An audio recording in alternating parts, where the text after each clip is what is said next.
안녕하세요. 자기소개 좀 부탁드릴게요. 서울 신림동에 위치해 있는 포튠모터스 박지원 대표라고 합니다. 튜닝샵을 운영하고 계신데 네네네. 어떻게 하다가 튜닝샵을 시작하시게 된 거예요?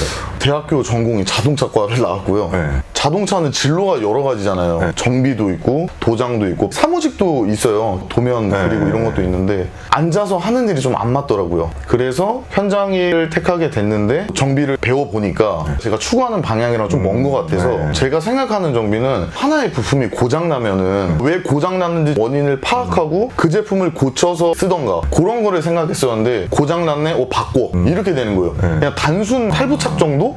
제가 생각했던 거랑 달라서 정비는 그만두고 튜닝을 배웠죠. 그럼 정비를 하시다가 튜닝 쪽으로 와서 새로 배워야 되잖아요. 그럼 그거는 어디 가서 배우는 거예요? 저 때까지만 해도 학교에서 가르쳐 주거나 그런 건 없었어요. 그냥 기본 교과서적인 것만 배우게 되고 그래서 저는 대학교 동아리 중에 자작차 대회라고 차를 직접 만들어요. 용접도 하고 도장도 직접 하고 그 동아리를 하면서 확 느꼈던 거죠. 그래서 서울에 소재되어 있는 튜닝샵 들어가서 그때부터 배웠죠. 막내 때부터. 제 영상에 출연하셨던 김성현 대표님이랑 친하시잖아요. 네네네. 제가 그 대표님한테 듣기로는 자동차 업계가 사람들이 거칠다, 웬만한 성격으로 못 버틴다라고 들었거든요. 네네. 그런 이유가 있어요? 약간 군대랑 비슷한 것 같아요. 위계질서라 그래야 되나? 사수가 어떤 사람이냐에 따라서도 좀 많이 틀리고 아무래도 차를 수리하거나 튜닝을 하다 보니까 위험 요소가 많잖아요. 뭐 하나 잘못 조였다. 근데 그게 가다가 만약에 빠져버려요, 바퀴가. 그런 것 때문에 교육할 때 좀 세게 해요. 그래서 저도 맞았죠. 처음 들어가면 맞으면서 일 배우고 청소도 하고 다 하는 거예요? 때리거나 맞는 거는 지금은 없는 것 같고 시간 되면 문 열고 문 닫고 청소 다 하고 위에 사람들이 시키는 걸 하다가 처음부터 바로 알려주진 않아요. 그릴 같은 작업도 하나도 안 알려주고 옆에서 보면서 배웠다가 나중에 너가 해봐 이랬을 때 그때 이제 처음 했던 거예요. 그게 두세 달은 걸렸던 것 같아요. 처음 배울 때는. 그러니까 어깨너머로 보고 내가 배워야 되는 거네. 네, 용접도 처음에는 안 알려줘서 먼저 졸업한 선배가 청주에서 똑같은 샵을 하고 있는데 전화가 오더라고요. 너 가면 들고 내려와 가르쳐줄게. 주말마다 갔어요. 내려가서 포인트만 배워서 올라왔는데 바로 되더라고요, 작업이. 그래서 그 이후로 메인을 잡았죠. 그럼 막내로 들어가서 차가 입고됐을 때 내가 이 차를 만질 수 있기까지는 얼마나 걸려요? 저 같은 경우는 2년은 걸렸던 것 같아요. 와. 지금 샵을 운영하고 계시잖아요. 네네. 매출이 어느 정도 나오세요? 달로 4, 5천? 4, 5천이면 한 몇 대를 받아야 되는 거예요? 많이 들어올 때는 70대까지 받아봤고 진짜 못 받았을 때는 하루에 한 대 정도? 그럼 혼자서 하는데 4, 5천을 찍는 데가 많아요? 아니면 거의 없어요? 딴 데보다 조금은 더 버는 것 같아요. 네. 그럼 그게 실력으로 유명해진 거예요? 아니면 광고를 좀 많이 하신 거예요? 처음에 샵을 오픈하고 나면은 아무도 몰라요. 그래서 친구들이나 지인들 도움을 좀 받았어요. 금액을 저렴히 해주고 차를 받아서 제 개인적인 자료를 만들었던 거죠. 나중에 동호회도 가입하고 내가 했던 자료들을 하나둘씩 업로드 하다 보니까 사람들이 연락이 오기 시작했죠.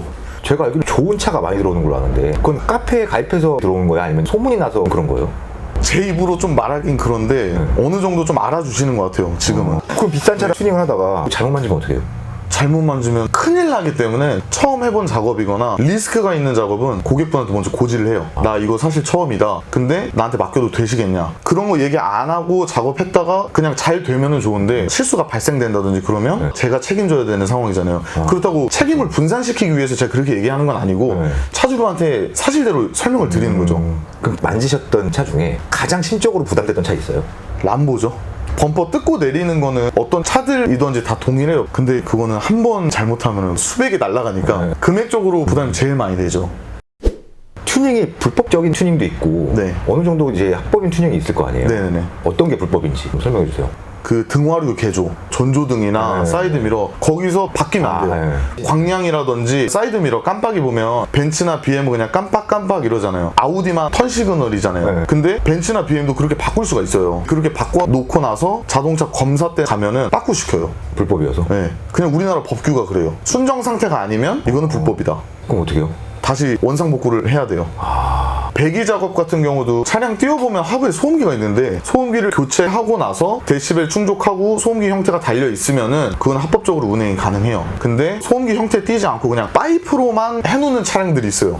그거는 다 불법이에요. 걸리면 처음에는 다시 원상복구 해라 얘기를 해주는데 그게 여러 번 걸리다 보면은 벌금이 엄청 세요. 500만 원 내신 분도 받고 그리고 외관 튜닝을 하신다고 해서 프론트 립도 달고 옆에 사이드도 달고 이러는데 사실 프론트 립도 규정이 정해져 있어서 앞쪽으로 3cm인가 이상 튀어나오면 안 돼요.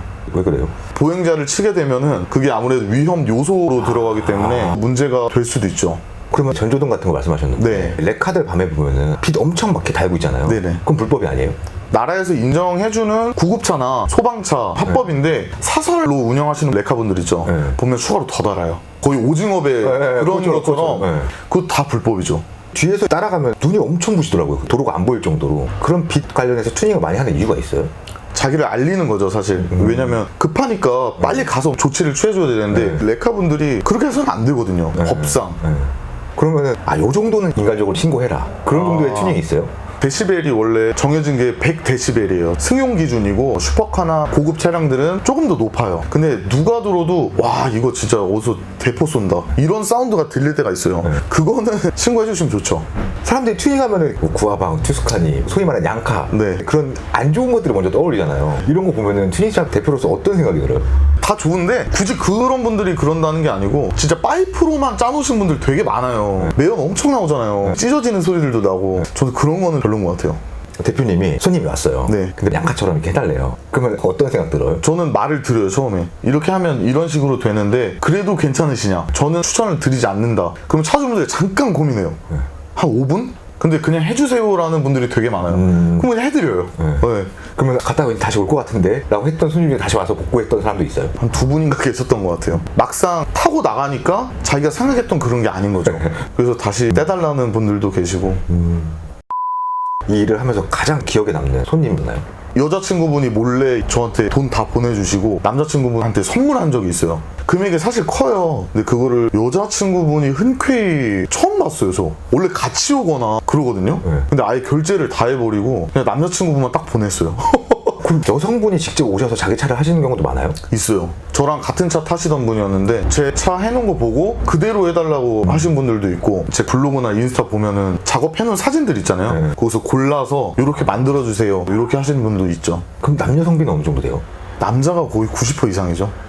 여성분들은 진짜 특이 케이스로 오시는 분들 제외하고 거의 없어요. 이 직업에 직업병 같은 것도 있을 것 같아요. 전화를 많이 받다 보니까 제가 자다가 와이프가 갑자기 깨우는 거예요. 자면서 자꾸 헛소리를 한대요. 여보세요? 재고 없습니다. 한 2주 걸리세요. 자면서 계속 그런대요. 좀 슬프다. 그리고 몸에 쇠 냄새 좀 많이 나고 씻어도 나더라고요, 저 같은 경우는. 갑자기 얘기 들으니까 생각난 건데 장비들을 보니까 위험한 순간이 좀 있을 것 같아요. 네, 배운 지 얼마 안 됐었을 때 글라인더 작업을 하는데 손톱이 한번 날아갔던 적이 있어요, 살짝. 제가 그때 장갑을 꼈어요. 원래 장갑을 끼면 안 돼요. 장갑이 말려 들어가면서 여기를 그때가 제일 위험했어요. 그럼 이 일을 하면서 꽤 하셨지만 그만두고 싶은 순간은 분명히 있을 것 같거든요. 주로 어떨 때 그러세요?